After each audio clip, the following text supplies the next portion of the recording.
All righty. We are good to go. Everybody, good evening. I would like to thank Sam Driscoll for joining me on pretty short notice. I didn't plan on doing a show today. I managed to get some stuff together really quick for this because we have had some news that does have a little bit of weight to it. I've got it all here in slides. But first, Sam, tell me how your day has been, bud. Oh, it's been busy. I had a successful day at work, closed my first business in my new role, so I'm feeling pretty good today. Awesome. Very good. Very good. Congratulations. So before we get to the current event, hey, Penny, before we get to the current events, since Griff got to voice his opinions on this yesterday, I want to go ahead and let you do it. Sure. Rod not getting in the Hall of Fame. Go ahead and air your thoughts, air your grievances. Well, I'll start out by saying Pavel Datsuk 100% should be in the Hall of Fame. He is Absolutely. One of the greatest players to ever play for Detroit. Skilled, elite, fun, honestly, fun player to watch. I'm lucky to have seen him in person a couple times, as well as Henrik Zetterberg. Those two on Detroit were just fun guys to watch play. Absolutely. That being said, and as much as I love Shea Weber because I do, as much as I like Jeremy Roenick because I do, they aren't Rod Brindamore. Neither of them have won a Stanley Cup. I think Roenick might have a few more points than Rod. The only reason Shea Weber's in is because he captained the Montreal Canadiens, and let's be honest, he wasn't very good when he was there in Montreal. No, he spent a lot of his time on LTIR when he was there. Yeah, his prime was Nashville. Yes. So, and the reason Rod's not in is because Ron Francis is a little piece of shit. Yeah. AB had some elaborate thoughts on it. Yeah, I mean, if you don't think it's Ron Francis holding this up, I mean, I'm sorry, you're wrong. It's Ron Francis. He's holding it up. You think he doesn't hold a grudge against his franchise? Again, you're wrong. He's who hired Bill Peters. He's the guy who, when Rod came to Ron Francis and said, this needs to stop. Nothing got done. Nothing. Yeah, exactly. Nothing got done. So this is Ron Francis. He's a piece of shit. I believe personally that if you're working for another franchise, you shouldn't have a say, or working for any franchise, you shouldn't have a say on who gets into the Hockey Hall of Fame. Right. Your bias is going to get in the way. And if you don't, and Ron Francis has it out for this franchise, him and Dundon didn't get along. That's why he's out, why he was demoted, fired from the GM position.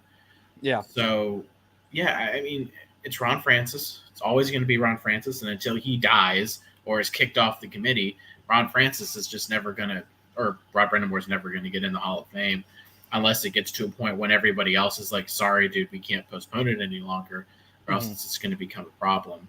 It'll basically be like they're going to have to override him and say that's enough if you can't put this off anymore if he's still there. So, yeah, I absolutely agree with that. We'll get to some of the comments here real quick, and then we'll start getting to the news and everything like that. BTS, I thought you were going radio silent. That'll be next week. I am going to try to put something together for the draft on Friday night. Of course, you guys will all be invited to that. I'm going to try to put something together for the draft. I did pick out 4 potential 27th overall picks. I'm not going to do anything regarding the 5th or 11th overall picks because I just don't have time to prepare for that, and those are not a given. The 27th overall pick that we would potentially use is not a given. We might trade it down to get more picks, or we might trade it away along with Nate just to get something else. We don't know yet. I have a guy to talk about at number 5. Who you got? Lindstrom, I believe his name was. Save that for about 5 or 6 minutes, and we'll definitely get to that. He can't stay away. No, I can't. Every time I'm like, breaking the news, and then we actually get some stuff that the stuff we have today is actually pretty legitimate. BG says, what's up, my brothers? Preach, Sam. Let's fucking go. Pull his number out of the rafters and put it on waivers in reference to Ron Francis. I think that's a great idea. I really do. Because if he's going to continue to fuck over the Carolina Hurricanes like this, why should his number be hung up next to Brindamore's? Yeah. Yeah. Right next to Brindamore's. You know what I do? I go, I because I don't think we're going to win a cup next year anyway. I mean, I bet that we would, but I'm going to bet that we win a Stanley Cup every year anyway. Yeah. You know what I do? I go and say, hey, Corey Perry, you want to come to Carolina and wear number 10? And then let's see what happens. Well, I'm cool with that on one condition. When we get to the Stanley Cup Finals, we bench his ass immediately because he is cursed. Oh, I Like, mean, yeah. I'd be I like, signed him to a 1 year. I signed him to a 1 year deal and say, hey, Ron Francis, he's wearing number 10 unless you do your job. yeah. Well, see, another thing we have to consider, one of the numbers that Nikishin wore in the KHL was 10. Okay. You know what? I mean, Next I'd year, rather him wear 21 for my own selfish reasons because that's my number, and I was going to get his sweater on day one if the Fanatics ones are not total dog shit.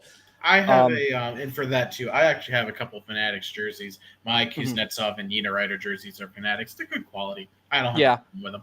Yeah. And my You were Aho one of the lucky Stadium ones then. series. My Yeah. Aho Stadium series is Fanatics. So I had 3. I did have a Fanatics jersey come to me not in good condition, and it was my own fault. I didn't check it soon enough. I bought it in the off season and just never took it out of the package. And it was Mhm. the Dougie Hamilton jersey. The name patches fell off. Ooh, that ain't good. But and one other thing with the Fanatics ones, at least the ones that the players wear on the ice will be available for us normal mortals to buy without having to go through like the gear sales and everything like that. They kind of remind me of the Reebok ones as far as the fabric goes, but I have to actually see it in person and hold it before. That's just what it looks like to me in the pictures. Um, so we'll see. I'm not entirely sure just yet, though. Let's see. BTS also says we don't let Perry anywhere near the Hurricanes. If he gets us More to of the a joke than anything.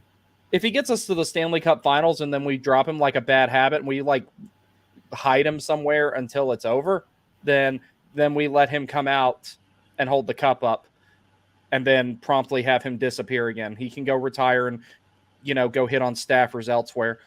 Um, let's see. Evening all, Matthew Powell says, evening, buddy. And BTS also says, I never knew how bad our jerseys looked like without the dimple. That's going to take some getting used to because I got so used to the dimples on the Adidas ones. Alrighty, so let me see what we have here first. All right, so a couple of reliable sources here. So the first two we're not going to spend too much time on because it's a minor update to some things that we kind of already knew. When it comes to Pesci and Shea, per Pierre LeBrun, this came from you guys, of course, also states that the chances of Pesci going to market are 99% and Shea is more 60-40. Now, when you said that, do you mean 60-40 Shea staying? I think he meant 60-40 going to market. Okay. That's better odds than what we thought we had, though. So I would still be willing to bet. Like if I'm putting money down, I'm betting Shea hits the open market, and I bet Pesci hits the open market too. But I wouldn't be shocked if Pesci circles back. A defenseman just got signed, and his number was 4 and change, like 4.75. I can't remember the defenseman, but they I can tell you in 2 seconds. Okay, but I know they compared him to Pesci, so that might bring his market value down. But there will be teams that give me 1 second here. There will be teams that really want him. And the reality is those teams that really, really want him, like Toronto and Nashville, they're probably going to pay more than market value. Are you talking about Dylan DeMello with the Jets? Yeah, I think that's right. It was like 4.75 or 4.95. 4.9 by 4. So total of 19.6. And like I said before, if Pesci will take 5.5, I say stay. But like, if he wants more money than what Slavin is allegedly going to get, I can't condone that from a business standpoint or any other one for that matter. Jacob Slavin is taking one of the biggest discounts in the history of the National Hockey League. Yeah, and if Pesci wants to go get paid, good for him. Yeah, but it ain't going to be here. But like, he should not make more. There's only one defenseman on this team that will make more money than Slavin. That's Nikishin, and that's not happening for a couple more years. Right. Lastly, this also came from you guys. Lastly, Tulsky had to say this about Teravainen. It's just we can't have back everybody who wants to be here, so we're trying to work through it. We've talked to the agent a couple of times.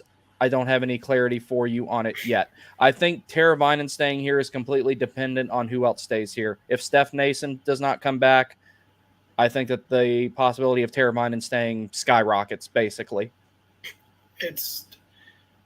Tavo's going to hit the market. I think that's pretty much guaranteed. Mm-hmm. It's just a matter of whether it's a circle back. And I think we got a few players that are going to circle back. From that article and just from what I've been seeing, it sounds like Carolina's focusing. Their main focus has been Marty Necas. Mm-hmm. And I think Griff is someone that's talked about it before to us in our chat and on here, I believe, that he thinks that's something that's holding everything up. And even when you listen to what Tulsky had to say, that's, I think, a reality. And I think the more Carolina realizes they're not going to get what they want as in a player, the more I think they've shifted focus to Guentzel. the way Tulsky talked about, and that's next. It sounds like it's getting close. Mm-hmm. Sorry, Buffalo fans are talking shit to me because they have accomplished so much. Let's see. And from Caniac Sessions, who are also in the chat, we are not that far, or quoted from Eric Tulsky saying we are not that far apart. I'm still optimistic it's going to get done, but it's not done yet, and we're running out of time. Now, they did also say, and I believe that this is in the next slide. I had another slide here, and I can't remember what happened to it, but there was another tweet where basically in the article, they said that they were getting close on the numbers when it came to Tulsky and Guentzel. And if we're not going to pony up 8.5 by 8, 9 by 8, something like that, are we ever going to be good? Like, are we ever going to be good enough to win a cup if we don't do it now? We've always waited for this perfect fit. That winger that will get Aho to 100 points, that winger that will also get to 100 points with Aho. And when we get to talking about some of these theoretical trades with Buffalo, for example, for them to get Martin Necas, I know some of the names I'm going to throw in there are probably unlikely to happen. But, you know, if we really want to build a legitimate cup contending top line and keep it that way for years to come, I know exactly who I want from Buffalo. I mean, you just have to look at. Are you guessing you're talking about Tuck? Yes. Okay. Yeah. I highly doubt they give him up. Like, I'm not saying that it's a realistic thing. And I was having what appeared to be a respectful discussion, but then Sabres fans came in there and started saying stuff about, you know, things, but they have nothing to be proud of. And honestly, most of them are idiots. I like Tuck. I do. I think that's. I love Alex Tuck. He's one of my favorite non-Hurricanes. I think that's a good target. Mm-hmm. If you're looking at Buffalo giving up the 11th, I think the player you're getting back is probably not as good as you're hoping. So it probably isn't Tuck. I mean, like I've said, and I've said this a lot, if Guentzel goes, Necas goes, and Teuvo goes, it's about 80 goals, right? Out the door. Right now, it looks like Necas is gone. I think that's fair to say. He's not here next year. Mm-hmm. I think it's fair to say Teuvo's gone. He's not here. That's between 30 to 40. That's probably between 40 to 50 of those goals, right? Depending on a season Necas has and Teuvo has. Teuvo, I think, had 20 or pretty close to it. I think Necas was pretty similar. Mm-hmm. I think Guentzel is a 30, 40 goal scorer. So there's the rest of it. So assuming you bring Jake back, you're still at a deficit between 30 to 40. I still say it's Jeff Skinner as a solid option, and I still have yet to see anyone who criticizes me, even our good old buddies over at Caniac Sessions, won't provide me a name. They don't want to play the name game. Well, you got to play the name game. I don't give a crap about the two-way system. I don't give a crap. You got to find the offense. You got to pick up the offense. You got to find someone who's going to put the puck in the net on the power play, on the wing, on the guy who can shoot. And who was the last great goal scorer that this team had? That's a tough call. It's Jeff Skinner. He was the last guy to put the puck in the net for this franchise. The solid guy who could sniff the net. It was Jeff Skinner. And if you don't like, if you don't like Jeff Skinner, I love instigating. If you don't like Jeff Skinner, that's fine. You never watched him play. That tells me you never watched him play. Dude could dance like a magician. I mean, in a really trashy team, Jeff Skinner was one of the most enjoyable players to watch on the ice. Dude could dance with the puck better than anybody on this roster could dance with the puck. Mm-hmm. Dude could back check on a guy and steal the puck away without him even realizing it's gone. Yeah. One of the fastest players that we had on this roster for the longest time and had a heck of a shot. He never had any line mates. He never had anybody who was really good with him. The coaching staff refused to play him with Eric Stahl. The reason why Canes fans have a negative view of Eric Stahl and a negative view of Cam Ward and a negative view of Jeff Skinner is they never gave him anybody to play. The one time they did was Alexander Semin, and that worked for exactly one season, and then he got his contract and became a typical Russian player and didn't care anymore. Right. But Jeff Skinner provides you a guy who can dance around in the offensive zone and create something out of nothing. Mm-hmm. He's not my first choice, and he shouldn't be their first choice. It should be Jake Guentzel. Jake Guentzel's younger. He's a better player. He's better on both ends, and he provides you the offense. I'm saying if Necas is gone, Tavo's gone, and Guentzel's gone. All right, so now we got to go look at what's out there. All right, Elias Lindholm. That fixes your second line center. Okay, that's a good option. Mm-hmm. Jeff Skinner, that gets you your top winger to go play with Aho because Svetch and Jarvis can take care of everything else. Or Svetch and Aho, or Jarvis and Aho, and then you throw Skinner up there. I like some of the comments I'm seeing. Line A. I mean, if you want Line A over Skinner, I can't help you there. I think Skinner is a heck of a lot better of a hockey player, and he's cheaper than Line A. And he'll play, and he'll get you 30 goals pretty much all the time.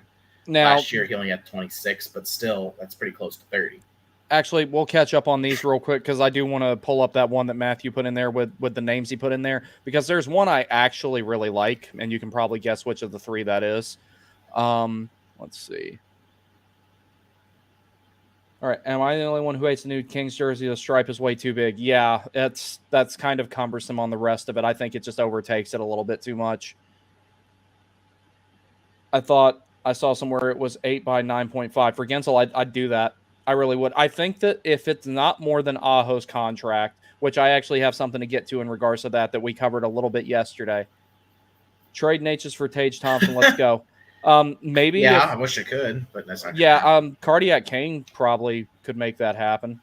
I mean, they were going to trade Necas for McDavid because that was totally going to work. If we're not willing to give up good money, we will be real Stanley Cup.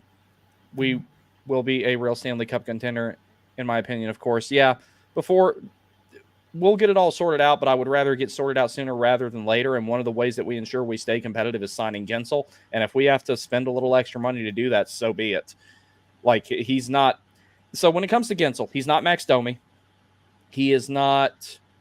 I would even say, like, okay, a lot of people hold letting Trocheck walk as a mistake. It was a mistake. Yep. It was a mistake. We know that in hindsight, but we also didn't expect Jesperi Kotkaniemi to not pan out. There is no one in line behind Jake Guentzel right now that is expected to step up and take that role anytime soon. This is a completely different situation compared to letting Dougie Hamilton go, letting Vincent Trocheck go, letting Max Domi go, any of the other pending UFAs we had that looked like they might have possibly been a good long-term fit. This is completely different. This is one of those times where, out of all the things that all of our group disagrees on, the one thing we universally agree on, Jake Guentzel needs to stay. Now, some of us have different numbers as opposed to how we would make that work. My personal belief is if it does not go above, or I would even say slightly above, Aho's deal, accounting for the fact that he's signing his contract a little bit later than what Aho did, you have to keep Jake Guentzel. Yes, it will eat a lot of cap. Yes, you might lose Steph Nason and Teuvo Teravainen. But Jordan Martinook's going to come back on a team-friendly deal. You may have to give him a little bit more term. You have all these good, talented kids who could potentially make the jump. This is when you say you spend the money and you tell the rest of the league, we are good now and we are going to stay good. And it starts with us signing Jake Guentzel long-term. Yep, I agree. Most of my scenarios are involving that doesn't happen. And this team likes to go for discount players and projects. I think that's pretty fair and accurate. And people who fit the system. And if I hear fit the system one more time, I'm going to hit that person upside the head, because Rod needs to adapt to the roster. It shouldn't be the other way around. If you have a Tarasenko who, again, doesn't want to play here because Rod's too stubborn to change. And, again, if you want to take a look at what Tampa did, Sam Wallace has talked about this as well. The system there is hybrid. Again, it's a hybrid of the man-on-man and zone, and I think that's what's going to get you your cup. Mm-hmm. But, if you're just, it's that same thing where it's the definition of insanity is you do the same thing over and over again, expecting different results. Mm-hmm. And the reality is we did the same thing 3 years ago, 2 years ago, 1 year ago, this year. I think those first 3 years were all about just building a brand. And I think what we did was successful. Yes. And we've talked about the definition of success, and everyone has a different definition of success. Mm-hmm. But I think you could say that 2019 was a success, and I think you would agree with me on that. We exceeded expectations there. Absolutely. I think last season, that's a success. And you know why? We were injured, we were beaten up, and we made it to the Eastern Conference Finals. No one thought we were going to get there. We didn't have Svech, didn't have Pacioretty, and we were injured. Like, we weren't healthy by any stretch. That's a success. This year, we were healthy, other than Jesper Foss, and that should never, ever, ever be a reason why you don't make a Stanley Cup playoff finals or get to the Eastern Conference Finals, for that matter. So is this year a success? I would say no, it's not a success. If you want to say that this is a success, then you're basically agreeing that we're the Toronto Maple Leafs or the Washington Capitals, right? Washington always made the playoffs and just choked. Toronto makes the playoffs and chokes. At some point, you have to put, pen to paper, make it happen, and make it work. And the first thing you got to do is look for a guy who can score. If you take a look at all the Stanley Cup champions, you go back, they've all had a guy who can score. St. Louis, Tarasenko. Tampa Bay, you have Kucherov, right? McKinnon. Florida, Kachuk. You have these guys who have a nose for the net. And that's where Jake Guentzel just makes so much sense. And if you look at their systems, they're not this man-to-man, right? They're not rosters full of Martin Nooks and Jordan Stalls. They're guys who can score and have a nose for the net and understand that defense matters, and that's what their blue line is there for. And a lot of them have stacked blue lines. Tampa's got a heck of a blue line.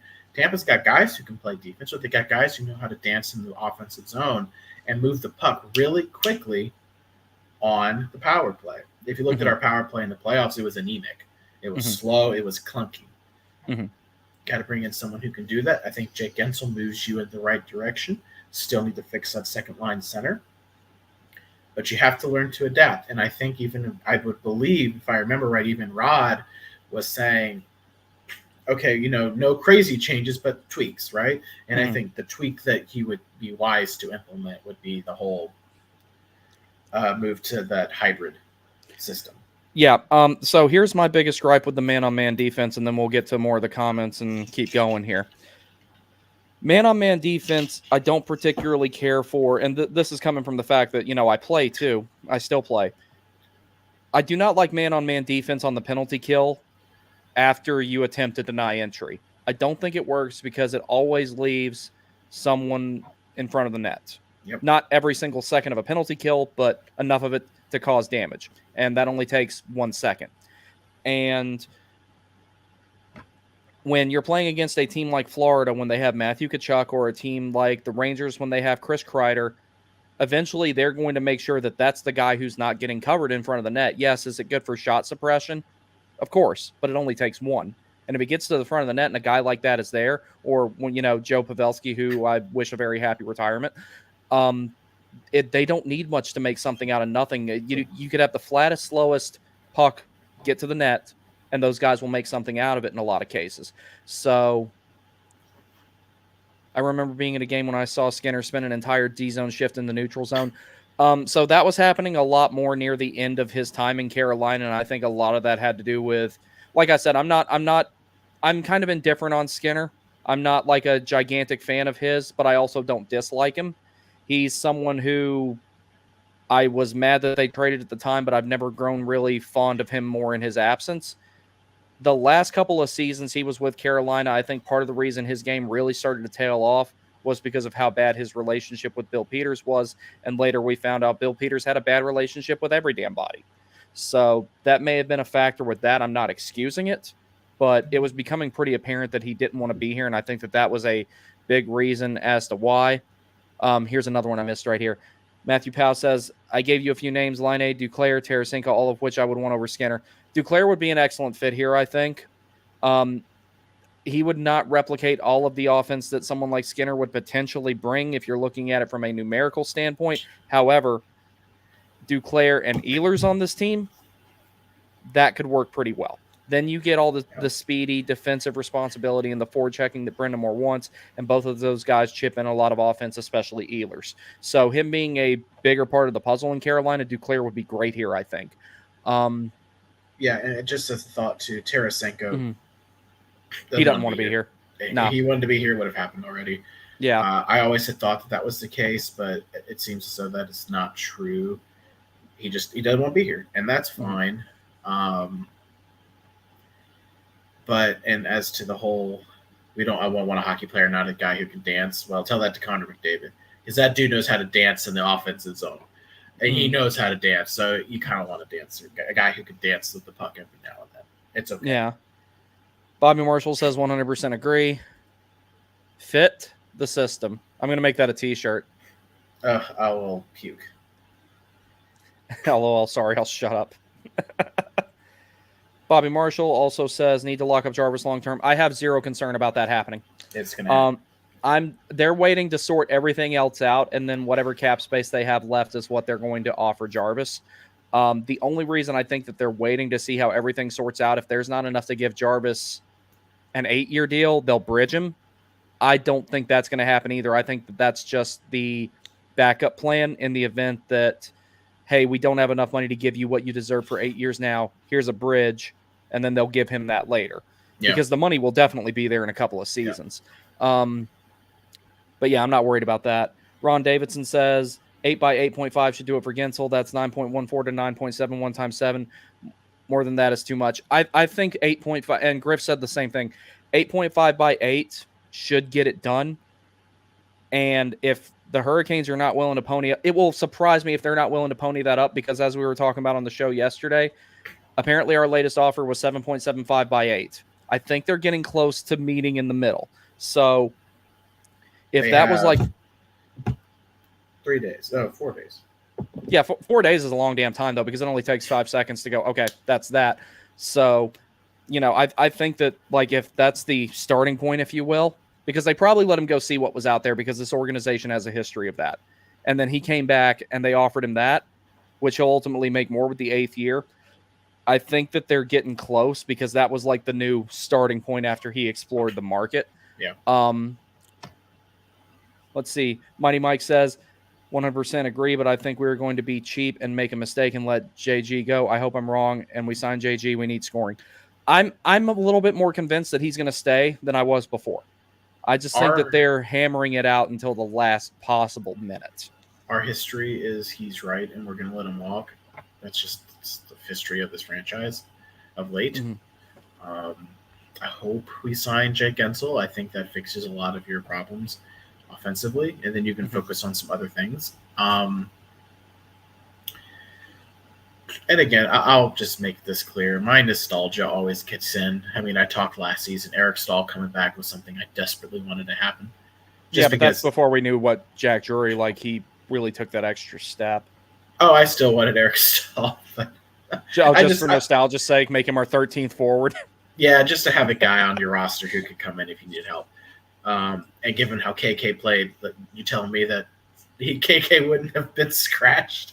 Yeah, I feel so bad for that kid. He just his fall off needs to be studied at a scientific level, because that was just, I've never seen so much chronic bad luck snowball like it did with him. But the one thing that gives me optimism on Guentzel, and I talked about this yesterday, and if y'all didn't see the show yesterday, I'm going to actually show a couple of the things I showed from it yesterday. And we were talking about this a few minutes ago a little bit too. I think that Guentzel is the exception, not the rule. And I think they look at him in a much different light than they ever looked at Dougie Hamilton and Vincent Trocheck, because there wasn't much of an attempt to really get deals done with those guys. This, it sounds like they're going to try until the end. So whatever is the final offer that Guentzel's camp throws at Carolina, I think that there's a greater potential for them to match it and say, we will do that, than there ever was with anybody we had pending before. So let's see. We need players who will give it all during the playoffs and have a couple who don't can break it all. Yeah, that's true. And Guentzel's one of those. Guentzel is one of those guys who gave it his all during the playoffs. And I want to just say, if that's a knock at Skinner, Skinner has when he was in the minors, and the reason why Carolina was so ecstatic when they drafted him is Jeff Skinner's playoff reputation was he was a beast in the playoffs. Mm-hmm. Dude, when he played in Kitchener, he was a monster. So in Kitchener, he was an animal.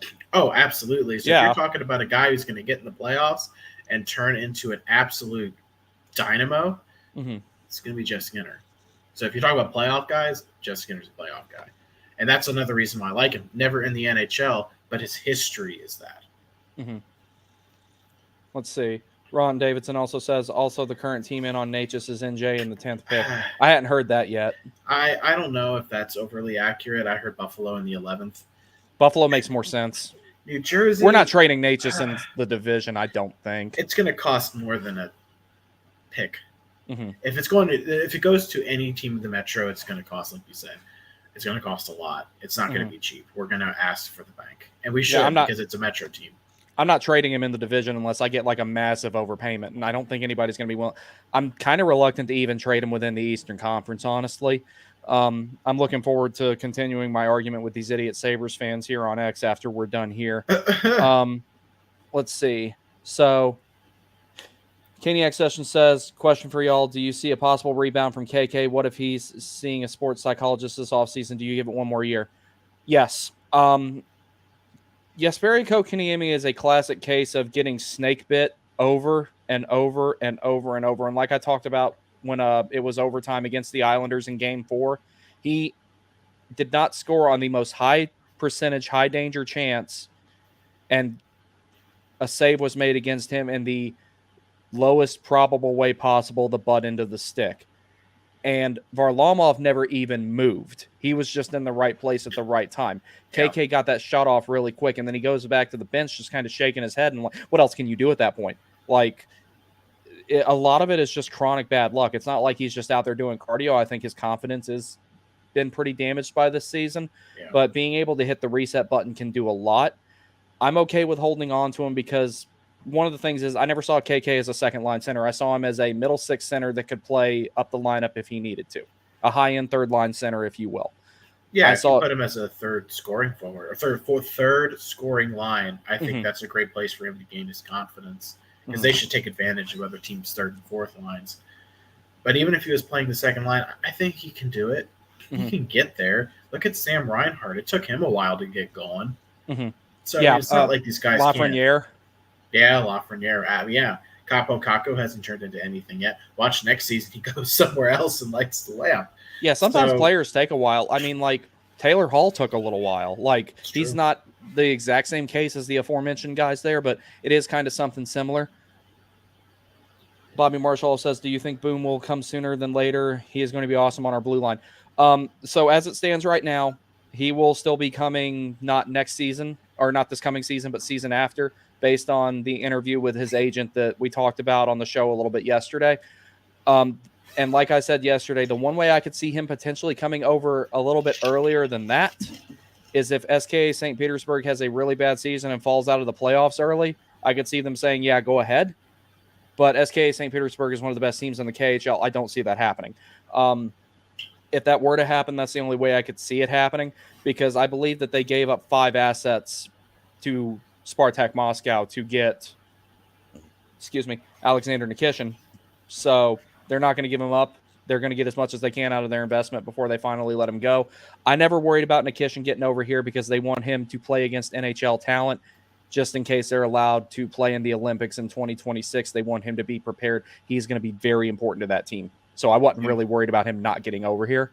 Not to mention, they can, if you look at the value of the dollar versus the value of the ruble, they cannot pay him what we can. Not even close. Yep. Let's see. And then Kenny X Session says, Saravelli reporting New Jersey is serious in the last 20 minutes. And Ron Davidson also says Nate just didn't give it all in the playoffs. Saravelli with the NJ info. New Jersey will have to pay more than Buffalo to get it done. Well, now I'm curious. So I'm just going to take a look and see what's being said. That's interesting. BTS says, why are y'all talking about KK? KK scores a lot against the Habs. See, that's the weird thing. Like, in big games, there's been times he's come up, like the Stadium Series game. He was great. In the playoffs last season, he was really damn good. He just can't find that consistency for whatever reason. And, you know, I know that he's only 22, and he's not the only case of this. KK, for all the things he does well as a hockey player, he skates like a baby giraffe. Sometimes I think he needs to, like, really focus on improving his edge work a little bit. Like, his stride is pretty good because he's a big kid and he can cover a lot of ice really quick, but the edge work itself needs a little work. But he's really stable on his feet. That's why he can throw really good hits when he commits to playing that physical style of hockey. So I think that there's the building blocks there for him to bounce back. That being said, if Carolina can trade him, considering that we have Kuznetsov I'd say you do that just to give him a fresh start. Also, speaking of Kuznetsov, there was one I missed up here. Ron Davidson says, I'm curious as to how we'll implement Kuzi. Depends if he's here. It depends on if he's here. I think he will be. I really do. Especially if we can move KK, then... I can read the article they're talking about the Saravelli just real quick. It's a short blurb. There's belief that the New Jersey Devils have dangled the number 10 overall pick in a deal for Necas, but if that were to materialize, it might not be until draft night and in round one itself, depending on how the board breaks. Would that be a starting point for Carolina to consider? Columbus, Calgary, Boston, Chicago, Detroit, and Nashville are some of the other teams watching. Mm-hmm. Well, here's the whole thing about it. If it comes down to the main piece being the 10th pick from New Jersey or the 11th pick from Buffalo, I'm still trading him to Buffalo because one spot up in the draft is not worth trading him within the division when you could trade him one spot down in the draft outside of the division. So I'm personally not going to do that. I would like to get a roster player back for Necas, but the good thing about it is if you draft in the top 10, 11, 12, something like that, you could potentially be getting a roster player, maybe not this upcoming season, but in the next one. And there's still possibilities as far as like giving Shea, for example, a similar contract to Orlov and keeping him here. I just think that there's I just think that they're waiting to sort some other stuff out first. I'm just kind of... Oh, I know, BTS, I know. Ron Davidson also said first line Jag, second line Svech, KK. Who could we go after as the other winger? I don't think KK needs to be the second line center. As far as another winger goes, Nikolai Ehlers is a name that I've been pretty bullish on. We still need a second line center. So if we got Lindholm, imagine this, if you will, Elias Lindholm, Nikolai Ehlers, and Andrei Svechnikov on a line. I think that is a lot of physicality. It's forcing a lot of turnovers in the offensive zone, throw a lot of hits, and get a lot of goals. Maybe not the prettiest goals, but there will be a lot of the crash and bang variety, I think. Ron Davidson also says, don't forget the best Necas did was with KK, and KK played well in Svech, but it all changed when Svech got injured. Yeah, I remember that line. The KK, Svech, and Necas line for a while was really good. Now, one thing about that line, KK didn't put up a ton of numbers on that line, but his line mates did because he did what he had to do as far as being the defensive safety valve. He was doing really good in the face-off circle. If we get him back to that form, to where he's not necessarily getting assists, but he's creating goals through forcing turnovers with physicality and doing the stuff he was doing like with there before. Yeah. Like if you look at advanced metrics, one of the stats is goals created. If he bumps that back up, even if he's not putting up goals and assists, I'm totally fine with that because he absolutely can do that. And I'm just kind of looking at the players available at the draft, like in that area. You have at 10, Cole Yzerman, 11, Beckett Seneca. Mm-hmm. They're left and right wingers, 6 foot for Cole and 6'2" for Beckett. Okay. And honestly, at that point, I go with the 11th from Buffalo, and I actually drop down and probably get Konsta Helenius, who's a center from Finland. Mm-hmm. Because in that area, the only other guy, 18th, is ranked Michael Haig. He's a center. And then you got to go up to number 4 for Caden Lindstrom, who's the guy that, by the way, if I'm trying to trade for a pick, I'm calling Columbus because I want that pick. Mm-hmm. Yeah, and then another thing to consider, and if I get to do the stuff I want to do on draft night, this is another thing to talk about. Tom Dundon, when he bought the team, he said he would never draft a defenseman in the first round. That has held true the entire time. I have no reason I don't expect that to change this year. I really don't. So like when I started profiling the prospects that I think that we could potentially draft, NHL.com threw a defenseman in there and I just didn't even look at it. MyNHLDraft.com also threw a defenseman in there for us and I just didn't do it. I don't expect those guys to know everything that we know about the team. We know that Tom Dundon said he will not draft a defenseman in the first round. The guy that I like at ours, Dean Latourneau, St. Andrews College, 6'7". He's a center too, right? 214 and a center.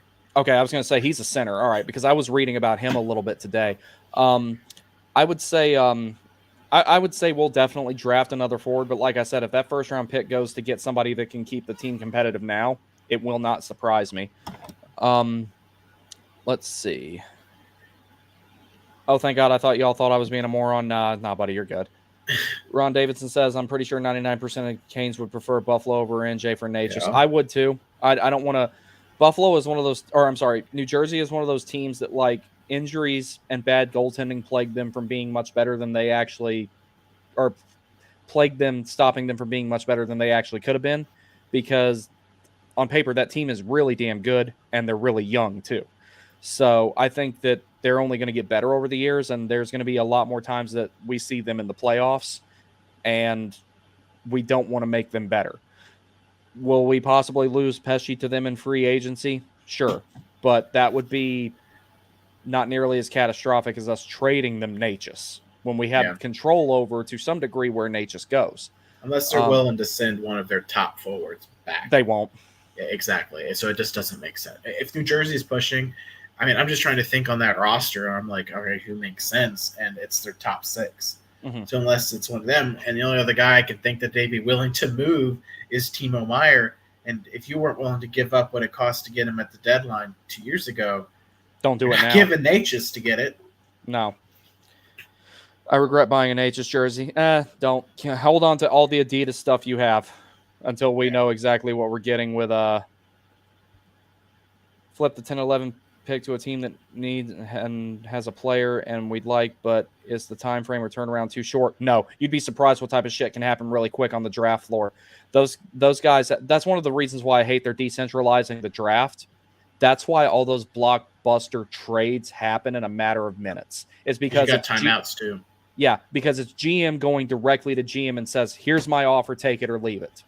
It is the most casino floor cutthroat shit ever, and it's great, and it should not be decentralized. It sucks that it's going that way. Do you think Bradley Nadeau will make the team? He has a wicked shot. It's definitely a possibility. I think it's very dependent on who we keep of our pending UFAs. If we don't keep many of our pending UFA forwards, Bradley Nadeau is probably got the highest likeliness of making the team other than Jackson Blake. Felix Unger-Sorm, I think that if Teravainen is gone, him making the team is definitive. I won't say definitive, but highly likely, because he's essentially him. That's probably why the team hasn't really talked to Tavo. It's a cheap version of Tavo. And we gave him a contract, so, I mean. They had plans for him last season because he impressed because they signed him to the entry-level deal at the prospects camp. Yeah. They knew that there was a possibility he could make the team later. That's why they went ahead and did it. And I think that was smart. And then even if he doesn't make the team, which of course he didn't, they were able to slide it a year. So he's still got those 3 years of eligibility. So that all works out. All right. So the next thing we're going to look at here, lots of Guentzel talk coming in right here. Or I'm sorry, lots of Necas talk coming in right here. So we've talked a little bit about this. The one team that is pretty close with Carolina on the framework of a deal, and that is if that trade goes through, it would involve a first-round pick on Friday night. That comes from Pierre LeBrun. He also indicates that the Sabres have serious interest, but did not say if they are the same team as mentioned above. I think that it makes sense that it would be them. Now we're getting this new stuff about New Jersey. I just don't see us trading Necas in the division. I just don't see it happening. Pierre LeBrun also believes the Sabres are in serious talks about Necas, but it's crunch time now if it involves a first-round pick, and that came from you guys as well. So, I think it's far more likely that he would get traded to Buffalo. I'm surprised there's teams in the West that are not pushing harder for him, because the Western Conference is about to become – it's already starting to get there, but the Western Conference has fallen off in the last few years. It's about to become an arms race. Everybody is trying to get better before the rest of the conference does. I'm really surprised that there's not more push to get him over there. So – I heard that teams were calling Chicago about the second overall pick. I wouldn't be surprised if we were one of those teams and dangled Necas in that deal. Because if Chicago decides, screw Necas, you're playing wing again, and they get Jake Guentzel, you're telling me that first line's not going to be Connor Bedard, Jake Guentzel, and Marty Necas, and is that not going to scare the ever-living snot out of anybody who plays against it? So, I think Carolina's probably tried to dangle Necas, because at the very least it could be Bedard and Necas, or Bedard, Necas down the middle. So, I would not be surprised if we were one of those teams that have called Chicago and said, hey, if we involve Necas to get that number 2, is that something we can have a conversation about? They would have to have that be the first line if that were the case, because they don't have anybody. They don't have any depth. It's basically Connor Bedard and a bunch of people that would be playing for the Rockford Ice Hogs otherwise. And, it's like, I know they might get insulted by me saying that. I'm like, yo, every highlight you post, every time you talk about a game, all you talk about is Connor Bedard. You have nothing else there. And I'm not wearing my Chicago shirt because last time, Oh, yeah, that was funny. I'm sorry. It is hot here, and that shirt is light. Yeah, well, I mean, that's why you see me wearing the same clothes on repeat during summertime. It's because it's hot in here, even with the fan and the AC and everything on. And I just wear clothes that's why I'm in here in tank tops all the time. It's just I wore this to the gym today, and I haven't had a chance to shower or anything yet. So let's see. We had some more stuff here in regards to this. Now, this is just confirming the Buffalo Sabres are kind of in a make or break situation. Their fans are ready to riot. Everyone's getting really pissed off that how long the playoff drought is going on. Former Stanley Cup champion with the Hurricanes, Kevin Adams, as you know, is their GM. He made it a priority, taking over as general manager in June 2020 to restock the organization's prospect pool. In ensuing years, the Sabres now have drafted 35 players, including 7 in the first round. Jack Quinn, J.J. Peterka, Owen Power, Zach Benson, all NHL regulars. With all that future talent, the door is open for the Sabres to trade the 11th overall pick for immediate help to their NHL roster. Elliot Friedman revealed the Buffalo Sabres are open to trading their 2024 first-round pick, which is 11th overall. The Sabres hold 8 picks in the upcoming draft, so they have some flexibility with their assets. So here's the big question that I think Necas going to Buffalo makes sense for the Sabres. It has to make sense for the Hurricanes for it to happen.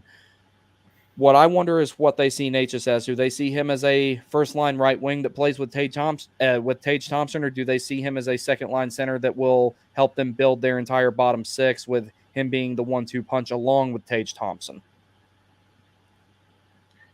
Yeah, I mean, I could see that. I think he plays with Tage Thompson initially, but I mean,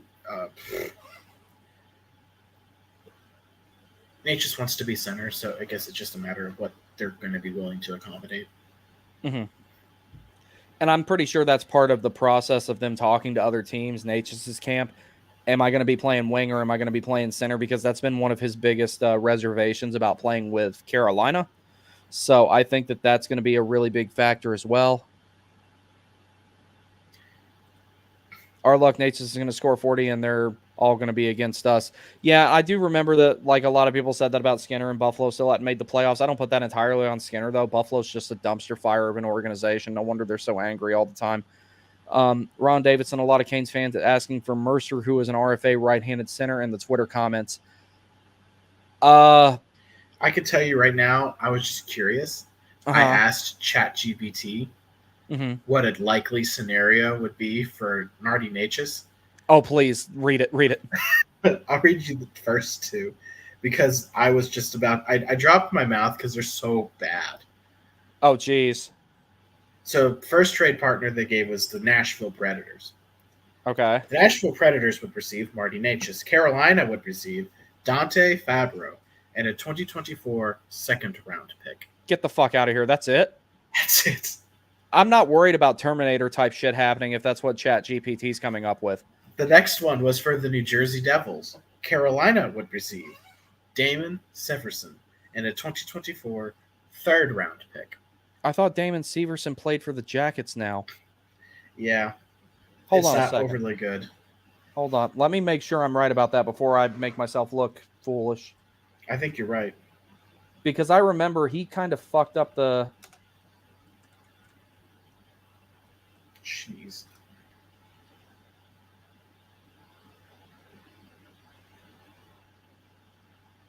Yeah, that's right, because they did a sign and trade with Columbus, and that kind of fucked up the whole market for Pesci. So I was like, yeah, like, how are we going to trade? I mean, last year maybe we could have done that, but, like, that still wouldn't have been a good enough of a return for Necas. Yep. It was bad. Those were bad things, and I was like, okay.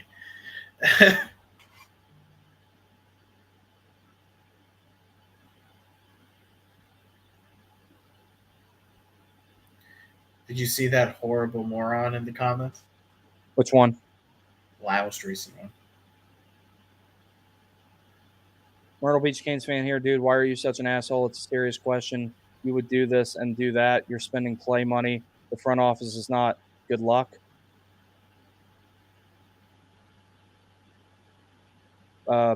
Yeah, we know we're spending play money. This is complete. Whatever the Carolina Hurricanes do is ultimately completely inconsequential to us, other than us being upset that they lose or happy that they win. Like every other armchair GM, YouTuber, and podcaster on earth. Whatever. That's yeah. Talk Yeah, about I didn't even notice that. I'm Okay. gonna assume you don't listen to Elliot Friedman or Mike Maniscalco or any of the other podcasts. So whatever, it's fine. Yep, that's fine. I don't know what the fuck that rationale is, but have a good evening, bro. Eric says, I just want this team to have a stable top 6 rotating 4 dudes every season, and the 2 seed spot isn't acceptable to see every season. That's why I hope we find a way to get Lynn home. This doesn't sound like the team likes him, which I think is a mistake. Oh, tough guy. Yeah, I mean, I don't know. I mean, I don't know what I'm doing to quote unquote be an asshole, but okay. They've never actually seen me be mean. My nickname was Baby Rattlesnake for a reason. And it was not a term of endearment by How any can you means. call us an asshole when I have a little dog laying right there? Yeah, mine's right there. She's sleepy. Yeah, she's mine was adorable. Yeah, mine was wiped out from the heat. Like just walking him real quick. We were just done because it's like 99 degrees here. Let's see. All right. So we have kind of an idea of what's going on there with that. And then lastly, as far as Guentzel goes, and then we can go back to Necas. I showed this yesterday. These are various payout scenarios involving Jake Guentzel. If we're not willing to do any of this, we're never going to win a cup.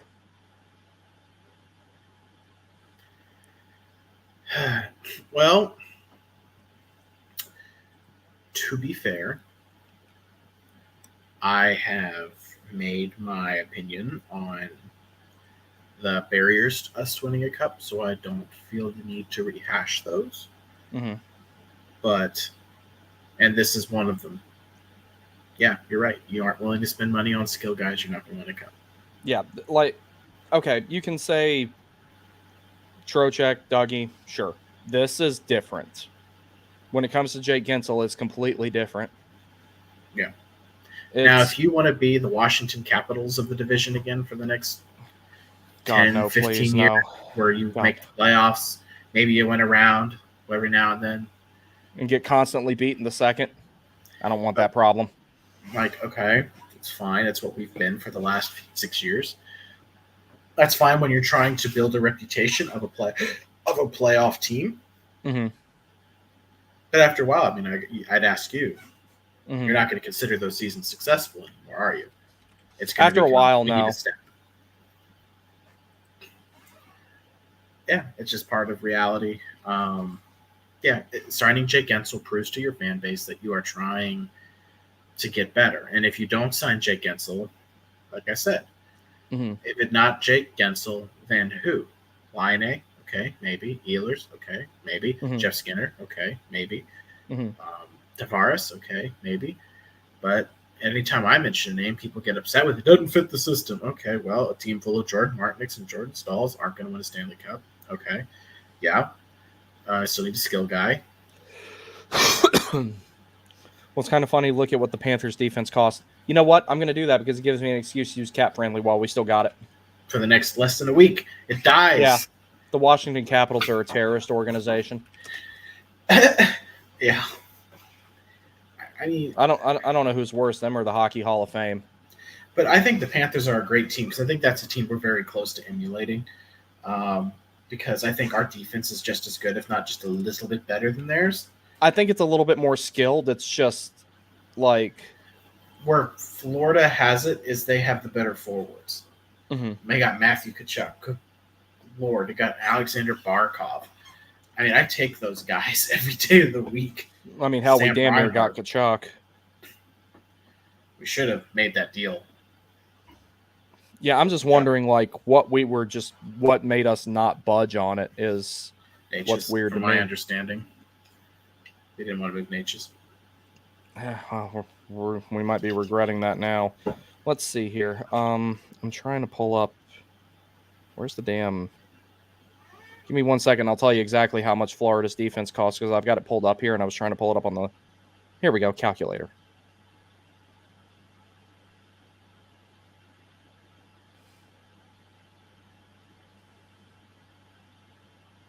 Oh, damn it. I messed that up. Give me 1 second. I'll get that straightened out. 5 plus 6.5 plus 2.8 plus. Usually it tells you at the top. Plus. Yeah, well, I'm doing it for a particular reason. I'm only factoring their top 6. Oh, okay. Defensemen. Their total cap percentage is for their defensemen is only 19.7. I mean, that's they're good. Pretty solid. That's good. Florida's got a great defense. They have elite offense. He says, look at what 2 to 6 cost. I mean, it's just you have a coach and Paul Maurice who understands how to get it done. Mm-hmm. Again, for me, it's just I haven't been proven wrong yet, and about the system, about the coaching, about the players, about everything I'm saying is true. Mm-hmm. And I don't think you can argue it. I mean, you can if you want to, but I don't think you'll have facts on your side. Yeah, I mean, like I said, like I feel like the team's taking steps, and I feel like that Brendan Moore has budged on the system a little bit, but there are still some adjustments that need to be made to it. But everything starts with us getting Jarvis locked up long term, which I'm not worried about that happening, and Guentzel needs to get signed long term. And then honestly, everything else pales in comparison to that. Yeah, we can let Pesci and Shea both walk and be fine. We can lose Nason and be fine.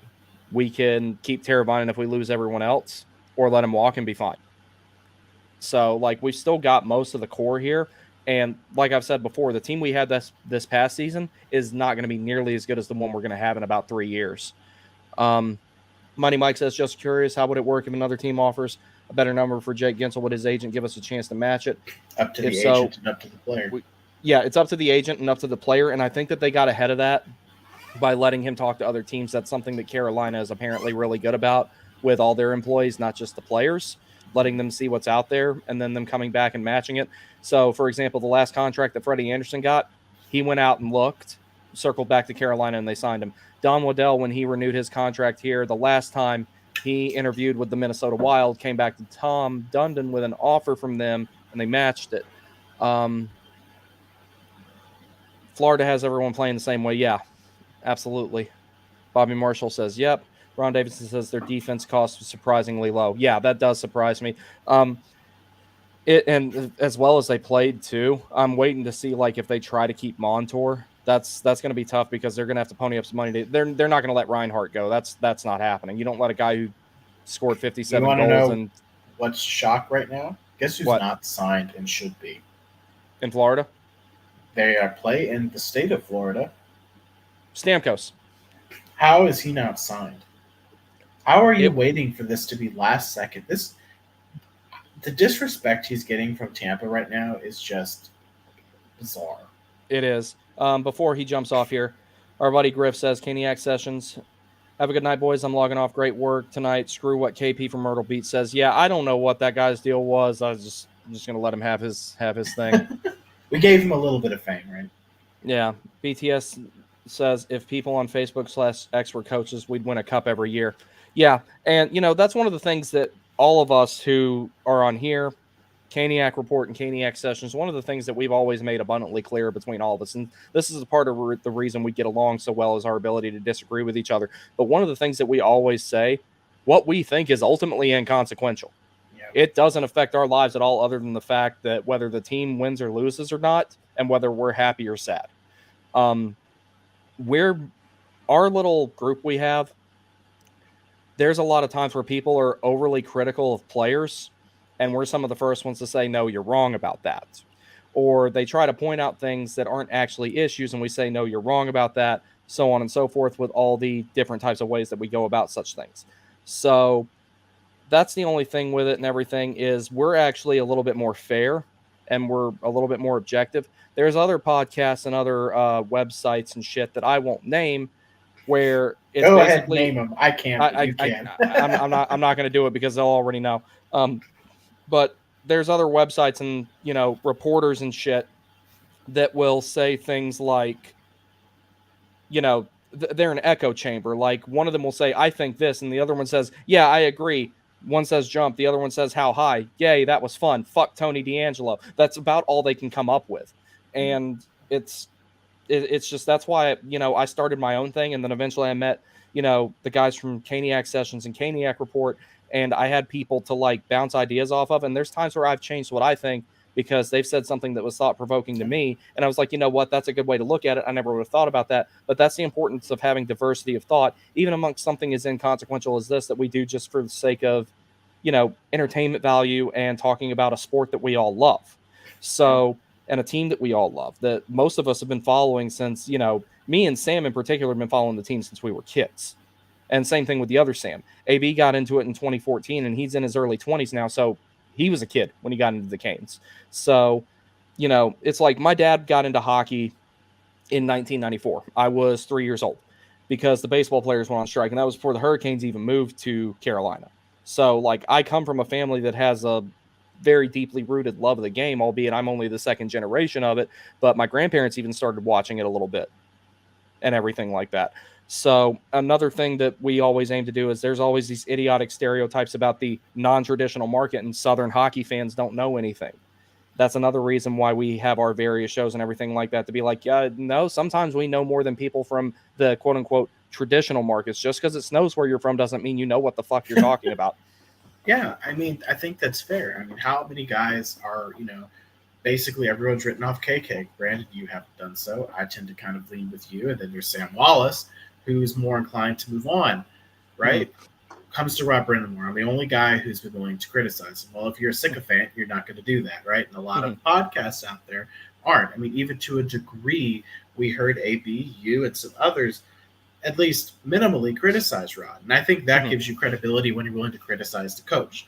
Absolutely. Management and the owner when criticism is due, right? And I think you look at that. Even Adam Gold, who loves Rod, friends with Rod, said he was wrong not to play Kochetkov.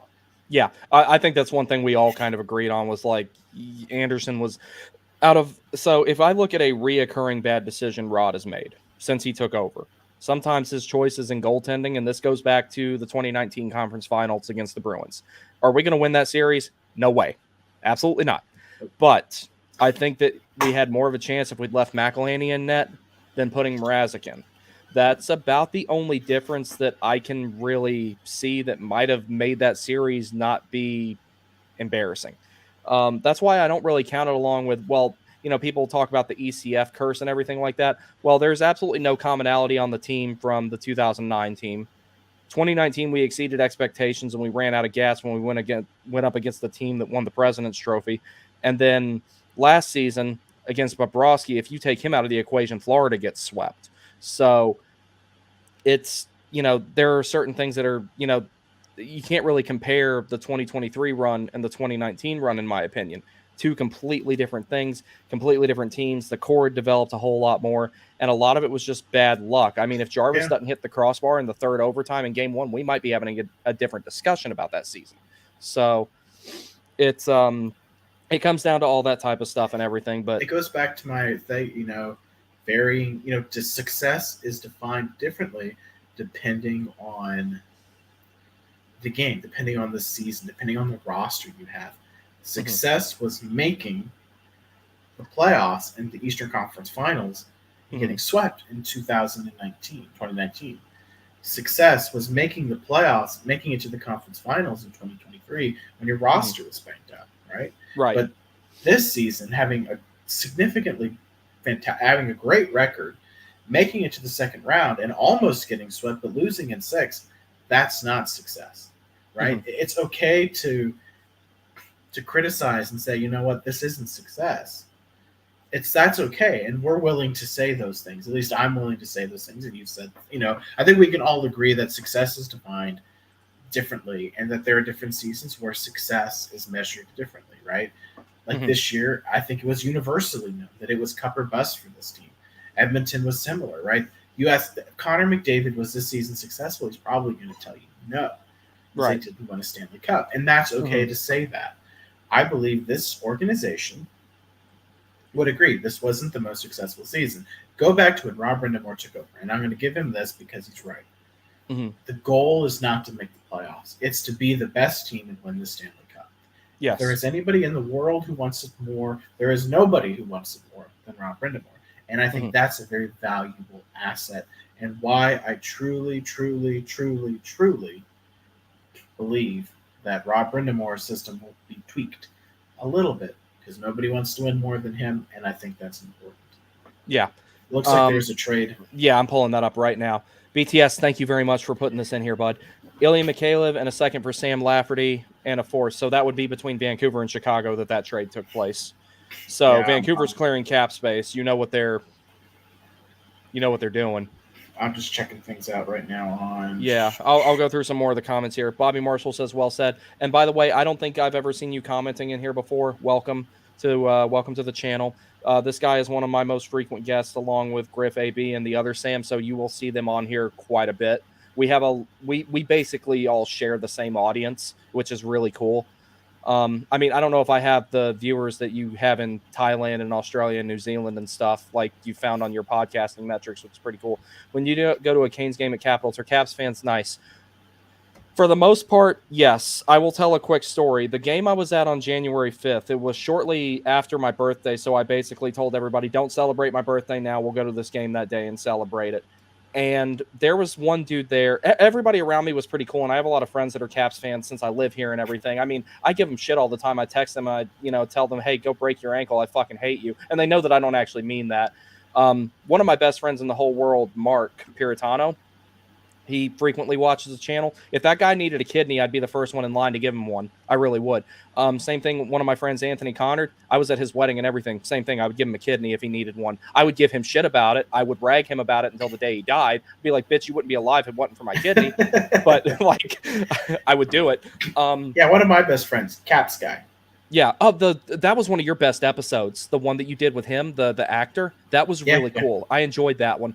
I don't know if I ever got the chance to tell you that. I really like that one. Check out his movie. I was going to say I need to watch that. Yeah. Alex Randazzo, Lonesome Soldier, is a fantastic movie. To all the veterans out there, to everyone who's known someone who suffered with PTSD, this movie highlights that problem in America today. And I think it is a heavy movie. It's a sad movie, but I think it shines a light on an important issue. Check it out. Go watch it. I think it's on Tubi for free. Amazon. Go watch the movie. Let him know what you think. You can find him on, find the movie on social media, but tell him, your buddies at Keniac Report and Warning Take and everyone sent you that way. So absolutely. I've got that here on. I had to order a new TV. Actually, mine quit yesterday. I also have some news on Stamkos. What you got? This was tweeted about 2 hours ago, but it must have missed. Follow this page. LeBron on Stamkos, insider trading. Tampa is going to have to change their offer, and that still can happen between now and Monday. In the meantime, there are a number of teams lining up, hoping they can talk to Stamkos. Among those teams, I'm told, is the Nashville Predators. This is LeBron, who have serious interest in Stamkos. They need an offer. They need an offensive upgrade for that team, and I believe Barry Trotz, the GM, wants to be in the mix. So, yeah, I mean, I can see Nashville. Like I know you listen. I know some people listen. If they have, they know every time I talk about Stamkos, I always say if he hits free agency, you give him, you give him the checkbook and just write, okay, how much. I just think he's just that good. Yeah. I mean, if he were available to us, I wouldn't complain about that one bit. I'd rather have Lindholm, but I wouldn't complain about getting Stamkos either. But you would have a little bit more. You get a little bit more time out of Lindholm. You could sign him longer term. Stamkos is getting near the end, but 3 years for Stamkos, I would do that, and I would give him, like you've stated before, a blank check. I would be totally fine with that. I really would. And also that gives us that one really, really constantly lethal power play option. He's he goes to the same place that Ovechkin does and produces a lot in the exact same manner. I'll get to some more of the comments here. So I'll finish up on what I was telling BTS. But yeah, so when I was at the January 5th game, everyone was really cool around me, except for one guy who kept trying to get me in the frame of his camera. And he said, oh, no wonder they called him a bunch of jerks. Look at this asshole. Like he was taking videos of me and shit while doing that.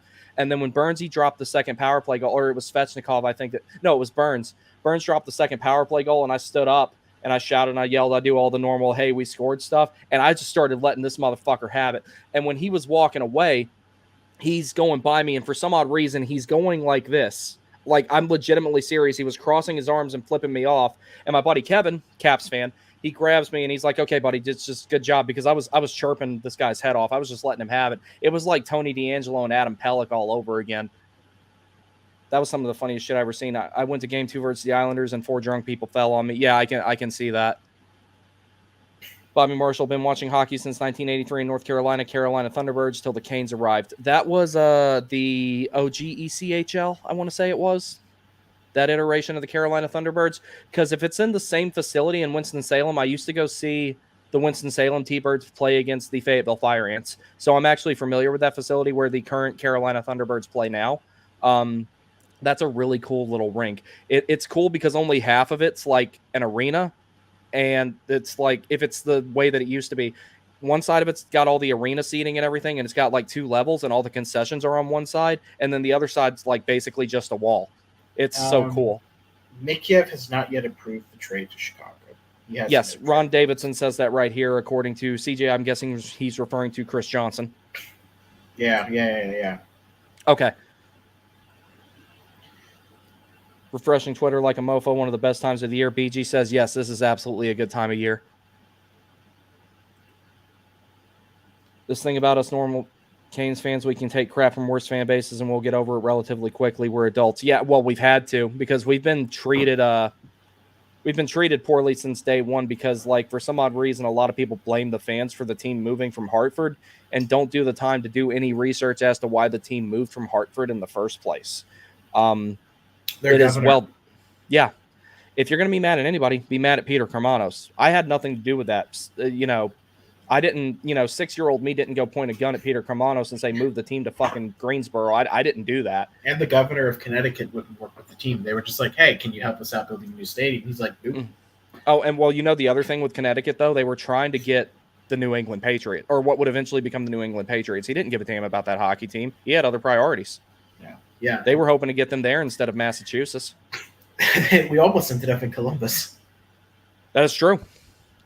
And I remember at one point in time, I think Cormano said about he wanted to add a second team in Detroit, which I'm kind of like, I don't know how the hell that was going to work, but okay. I've heard Toronto recently, and I'm like, no. No, that doesn't make any sense. I mean, hell, bringing the Nordiques back makes a little bit of sense because it's far enough away from Montreal. And I think that a lot of the old legacy fans would go back to it and revitalize that fan base. But at the same time, though, I mean, I don't know what the exact specifics are in this, but I don't know how many people said, well, the Nordiques are gone, I'm going to become a Canadiens fan, or how many of them followed the team to Colorado or just picked a new team. I don't know. Because, like, when it was on the table for the Hurricanes to move, I was sitting here thinking about, like, do I want to follow the team if it moves, or do I want to pick a new one? Or do I just say... Same thing. Yeah, I was sitting here thinking, I'm like, or do I just not pick a new team and just watch hockey and enjoy it? What did you decide? I never did. Me and my dad. What'd you decide? I decided Toronto. Oh, really? Yes.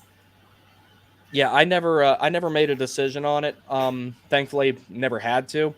I think that depending on where the team moved, I might have just followed it still. When people were saying for it to move back to Hartford, if they'd become the Whalers again, I think I would have remained a fan of it. I really would have, because at least it maintains a little bit of the identity. Them talking about going to Houston, I'm like, okay, I think I could get behind the Houston Hurricanes if that became a thing. But luckily we didn't have to worry about that, because for all of the faults that people may say about Tom Dundon, he kept this team here and it's thrived ever since.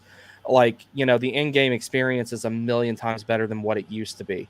The broadcasting is a lot better than it used to be. I remember back prior to the year that we broke the drought, anytime that we would play against a big market team, they would spend like the pregame talking extensively about the players on the other side and interviewing our players about them. And I'm like, yo, what about our players? Are you ever going to talk about them? They spent more time focusing on the road team at sometimes in the pregame broadcasts than they did us. And I'm like, you wonder why nobody is excited about the future of this team. It doesn't look like anything's ever going to get any better.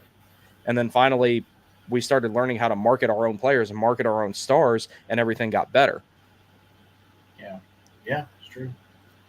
BTS says your dog is so cute. Whichever one you're referring to, thank you. Bobby Marshall, that's it. BTS says, I hate when people blame us for the Whalers moving. The Whalers were poorly managed. We had no part in anything except where they ended up. No one forced the NHL to move Hart for here. Yeah, I've been trying to explain that to people for years, but they're still like, you stole the Whalers. And I'm like, bro, I've never even stolen a penny in my life. The best part of the Whalers was the sweaters. Chuck Caton. That too. Dude, I miss him calling games because I remember when I was in the Navy and I'd drive home on the weekends and I'd listen to games and just hearing him call them. This was back when, like, I would have the 3 free months of Sirius XM in my old Frontier, and then I'd cancel it because I didn't want to pay for it, and then they'd offer me another 3 months, and then I'd cancel it again. And I just kept doing that over and over again just so I could listen to hockey games on the way home. But I remember I'm driving home, and I would listen to those games on there, and, like, Chuck Caton is engraved in my head, the way that he pronounced names and everything. Samsonov. Oh, yeah. I love that guy. Multiple times I've asked questions on Caton's Corner, and he answered them. I mean... Yeah, he loved interacting with the fans. That's another guy. Him and Forsland both, I feel like that, that's one of the times that Dundon should have opened up the checkbook. But I also feel like, specifically when it comes to Forsland, the events of 2020 were a bit of a factor in that. Yeah. Because, money got tight because of all that stuff. Ron Davidson says, I like the Ducks orange jerseys. The jerseys themselves are fine. The socks themselves are fine. I feel like they should have stuck with the black pants. I just feel like it's too much orange at one time. That's about the only thing that I really have an issue with those, is I feel like it needed a little something to offset it. That being said, the white ones with the orange pants, I think they look good. And I like the font a lot. The font and the logo are great. But in my opinion, nothing beats that one over there. Yes, that's my favorite. Yeah, I'm going to get another one because I don't know if we'll see those again until at least the 30th anniversary. And I think for the 30th anniversary, they'll do the old black ones again. Louis the Bassman also says, been a Caniac since our inaugural season. Went to my first game way back when and watched Jaromir Jagr crush us with the Pens. A lifelong rivalry was born that day 26 years ago. Jagr is a cool dude, though. Yes, he is. Absolutely. They played in them all, referring to the Whalers. Yes, they did. Alex Thurber, one of my first subscribers. How you doing, buddy? Shout out to Chuck Caton. Dude answered my question on Chuck's Corner in 2007 about why players would be moved from the face-off. Yeah, no, dude, he loved interacting with the fans. He's one of the coolest people. He really is. And he can look like a mob boss, too. Like, when he's smoking cigars and stuff, he legitimately, like, he's a cool guy. That's right, BT. I went to a game in Hartford. Oh, that's cool. And the new Jumbotron upgrades have been nice. Adding the screen inside helps with when seated close to the boards. Yeah. Did you see they redesigned the duck foot logo? It's so ugly. No, I didn't see that yet. I don't think they've announced it yet. Yeah, I mean, it's leaked, and I'm pretty sure that's basically what they already have, because nothing stays a secret anymore. Announcements are kind of pointless now. I thought what I've seen, I've liked it. I haven't seen any leaked footage yet. I mean, I'm sure eventually it'll pop up on my timeline. Actually, I'm pulling it up right here. Ducks unveil brand evolution with new logos and jerseys. It's on NHL.com, so it's for real. Okay, that was what was leaked. Okay, so here's the thing about it. If you look at the gloves, how they've got I wish I had a way to pull a picture up, but I don't. They have the black gloves with the orange fingers, and I think that looks good. The orange overall with the white sweater looks good. There's just too much orange on the home one. That's where I would have been like, maybe you use the black pants at least on the home one. So, let's see. Ron Davidson says Chuck would come down to Pinehurst and golf quite a bit. Yeah, I've heard that before too. BTS says the Ducks announced it today along with the Kings. Yeah, the Kings one I'm not too big on. I think they went for nostalgia and kind of missed. Bobby Marshall says, how do you think Pepe will fit into the lineup? We need grit. He's a 13th forward. He's one of those guys that you just plug him in when you need him. I would say you probably won't see him a whole lot next year. That being said, one of the things I always thought they should have done with the lines in the playoffs this past season, instead of shuffling them all up, I think they should have just plugged Lemieux in where Fost was and left everything else alone. That's just me. Yeah, I think I don't know if that still gets it done, but I think it would have made things a little bit easier for players staying acclimated to each other, though. I do know one thing, though. If Jarvis stays on the wing, the Jarvis, Aho, and Guentzel line needs to stay a thing like forever.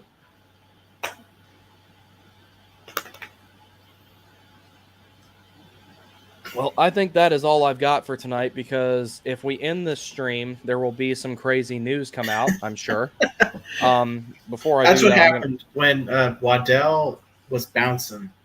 Sam and I finished the podcast that we were recording. About 5 minutes later, I come running out of my room like, Sam, Don Waddell's going to Columbus. And he's like, you got to be kidding me. You know, he's like, I was like, Sam, we got to add it. We got to add it. We can't release an episode tomorrow and not even talk about it. I'm trying to copy this comment, but I guess I'll just have to take a screenshot of it. Yeah, I'll just do that. That was the funniest shit I've ever seen in here. All right, everybody. So I liked when Pepe played. Yeah, I did too. I really did. He brings that physical edge to the game and everything like that. Before we head out, I'll just quickly check Twitter and make sure nothing. Yeah, that's what I'm doing right now too. I'm looking through. Word is there's another team involved in trade discussions with Canucks on Ilya Mikheyev that is also on his no trade list. You may have a decision to make here. Oh, wait, no. Ron just posted something about it. Word is there's another team involved in trade discussions with the Canucks on Ilya Mikheyev that is also on his no trade list. The bottom of the Ducks jersey says Ducks hockey, so that's kind of cool. Yeah, that is kind of cool. Bobby Marshall says, enjoyed the podcast, guys. And I think you're a newcomer as well. I really appreciate it. Eric, which I'm assuming this is the same guy that Eric K8 is, because he started following me like right before and then subscribed to the channel. So I will say some quick news stuff. Then you give a plug of Caniac Report so that everybody can find you, even though I'm pretty sure we have the same audience anyway. And then we will call it a night. So here's what I'm going to try and do before the draft. I was not planning on doing anything for the draft, but I picked out 4 players that could be potentially drafted 27th overall. I will put some slides together for them tomorrow night before I record with Caniac Report. And then my plan is to do a stream starting at about 6:30 on Friday night, the hour leading up to the draft and throughout the entirety of the first round.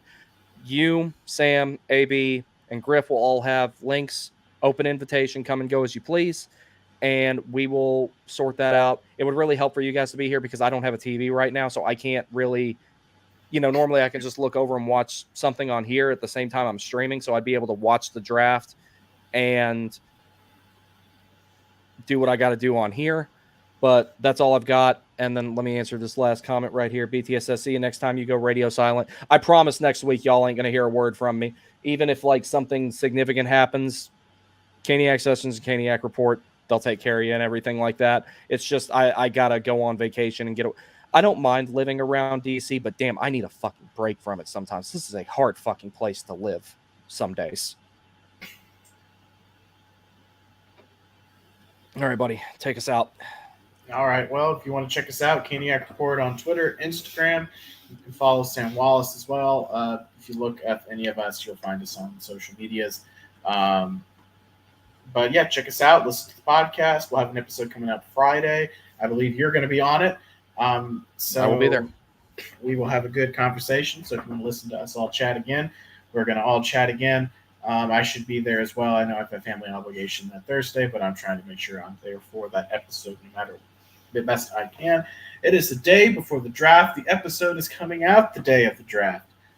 It is going to be fun. It is going to be exciting. This will not be a boring draft this year. There's going to be a lot of action. Stay tuned. We'll keep you informed as always. Yes. And I don't know if you guys are planning on doing anything on free agency day. I can't. I got a dentist appointment that morning, and I cannot get away with not going to work that day since I took Monday off, so I got to make up my hours. Yeah, I'll be at work as well. Sam is off, so Sam will keep you informed and us informed on our Twitter and X and everything like that. I'll do the best I can to keep up with it as well.